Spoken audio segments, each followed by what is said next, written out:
This day in sports history. Hey, you've heard me talk about the Stirling Soap Company for a while now, and whether you've jumped on board and smell like an absolute champion, or you've been a little hesitant, then here's a great opportunity for you. We're giving away a $75 gift card to use at stirlingsoap.com. Stirling Soap is 100% natural and with a variety of bath soaps, shave soaps, beard balm, lotions, cologne, and many more personal care products and a large variety of scents, you're sure to find something that's perfect for you.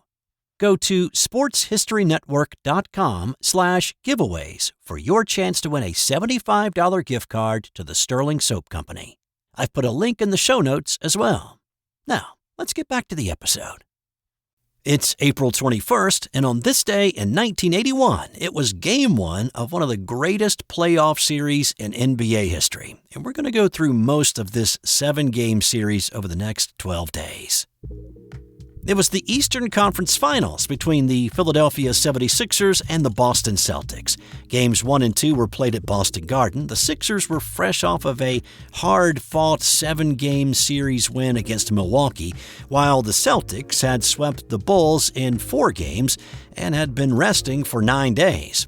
Larry Bird was a rookie and in the starting lineup, of course, along with Cedric Cornbread Maxwell, Tiny Archibald, Chris Ford, and Robert Parrish, the fifth-year pro in his first year with Boston. Kevin McHale was also a rookie coming off the bench in this series. The 76ers starting 5 included Julius Erving, Mo Cheeks, Darryl Dawkins, Caldwell Jones, and Lionel Hollins. Andrew Toney, a man who would soon be known as the Boston Strangler, was another rookie coming off the bench, and he was getting ready to earn his nickname. Now, like this entire series would turn out to be, this game was tight throughout. The Celtics led by 8 at the end of the first quarter. The Sixers fought back to take a 1-point lead at the half. Heading into the final 12 minutes of this game, Boston was back on top by a bucket. But the Sixers scored 8 straight points at the start of the quarter, and that's when Andrew Toney started to heat up. Roger Twibell and Celtics legend Bob Cousy were calling the action for CBS that day.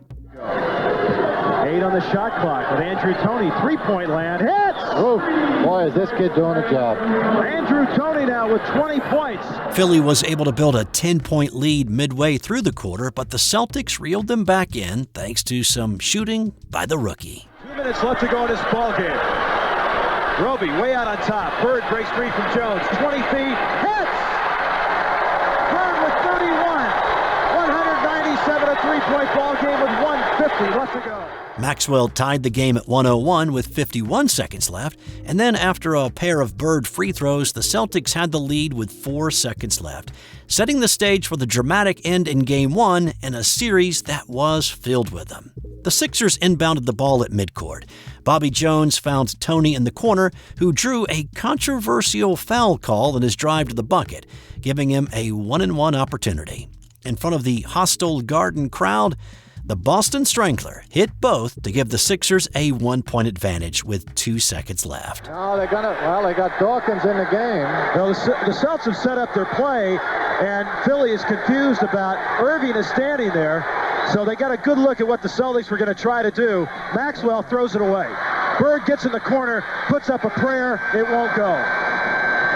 Philadelphia wins the first game of this Eastern Conference Championship Series by the score of 105-104 as Andrew Toney hit a couple of clutch free throws with just seconds remaining. So, Philly came into the Garden, stole Game 1, grabbing back home court advantage in the process. Bird led all scorers with 33. Parrish had a double-double with 17 points and 13 boards in this one. Andrew Toney scored 26 off the bench to lead the way for the Sixers in the win. Dr. J had 25 and 9 rebounds. Games 2 and 3 were the most ho-hum in the series, but we'll talk about those in the coming days. Let's keep it in Boston for what happened on this day in 1980, and one of the most bizarre moments in Boston Marathon, if not sports history, when Rosie Ruiz crossed the finish line on Boylston Street. There were some immediate questions. Bill Rogers, the men's winner for a record 3rd consecutive time, did not think that he could possibly be looking at the women's first-place finisher, saying, "The second I saw her, I was skeptical. I know a top runner when I see one, and she did not look tired. Ruiz was a 26-year-old who had just clocked a finishing time of 2 hours, 31 minutes, 56 seconds, the third fastest women's marathon run at that time, and it was more than 3 minutes faster than Joan Benoit's course record time of 2:35:15 run the year before. Now, this was only the second marathon that Ruiz had entered. The time she used to qualify for Boston was the New York Marathon, with a time that was 25 minutes slower than her Boston time. She was a complete unknown in the running world, and either she was a phenomenon bursting onto the running scene, or she had cheated. A post-race interview with a reporter covering the race did not aid her cause that she was legit. What do you attribute that improvement in time to? I don't know. Have you been doing a lot of heavy intervals? Someone else asked me that. I'm not sure what intervals are. What are they? Well, intervals are track workouts that are designed to make your speed improve dramatically. And if you went from a 2:56 to a 2:31, one would normally expect that you do a lot of speed work. Is someone coaching you or advising you? No, I advise myself. But there wasn't anything immediate to prove that Ruiz hadn't won, but there was plenty of rumbling. I just saw someone stumble out of the crowd in front of me across the street. This was on Commonwealth Ave, probably about a half mile from the finish. She was in track clothes and wearing a number, but I thought someone had just sort of stumbled into the race. Maybe somebody was a little crazy or something.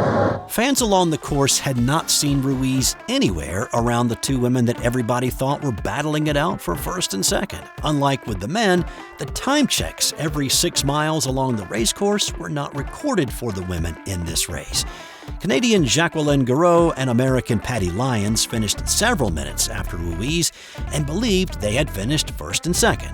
Lyons said the first time she saw Ruiz that day was when she was at the award ceremony. Ruiz was given the winner's medal, the laurel crown, and a silver bowl.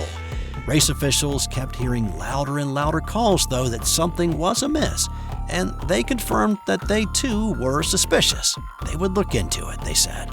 Well, here in the 1980s, cameras were not everywhere like they are today, of course, but they said they would review race photos and video of the event as well as conduct interviews to determine whether the win was legitimate or not. And when they started looking for any photo or video evidence of Ruiz in the race, they simply could not find any.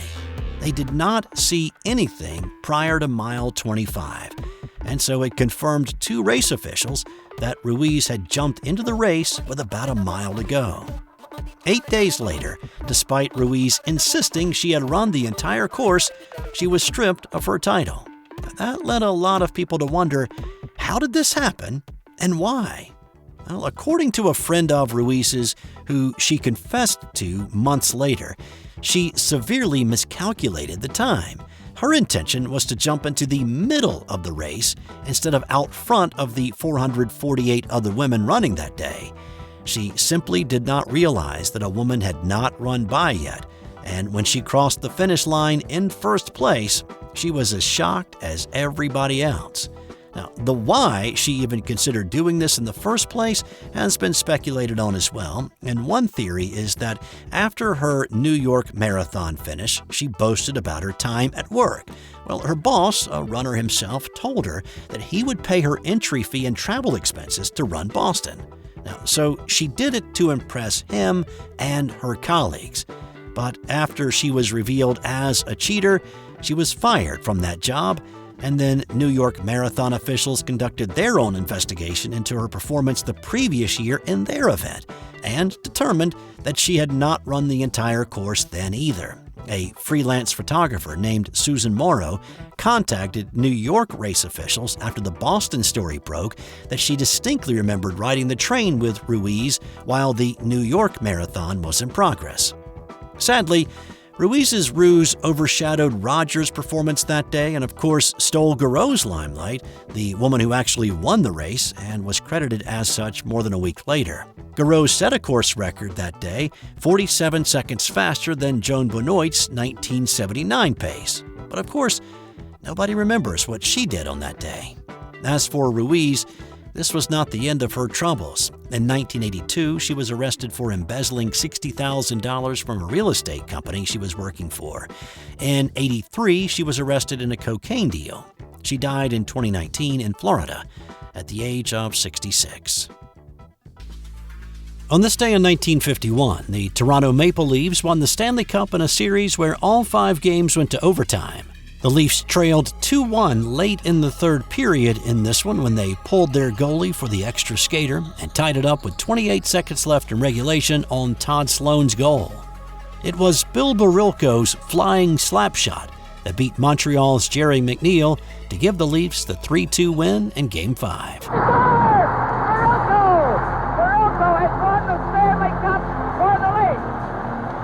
Barilko tipped it into the net while McNeil was left all by himself. Barilko's goal is considered by Toronto fans to be the greatest goal ever scored in their history. It was their 4th Stanley Cup in 5 years.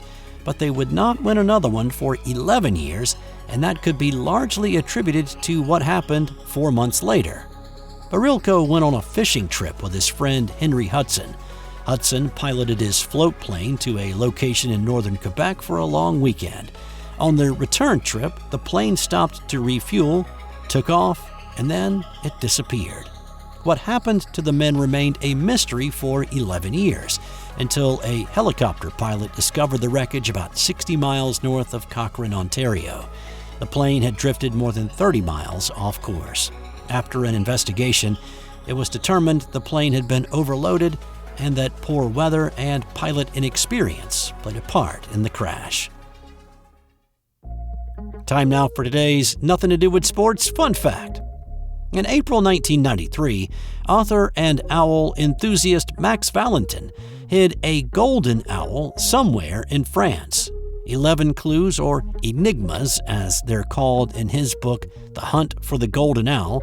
Seems kind of on the nose, but it's still hidden 32 years later with people still actively looking for it. If it is ever found, the finder can keep the owl and earn 1,000,000 French francs. Valentin died in 2009 without sharing the location with any of his family, friends, or associates. So there is currently no one alive who knows the secret location.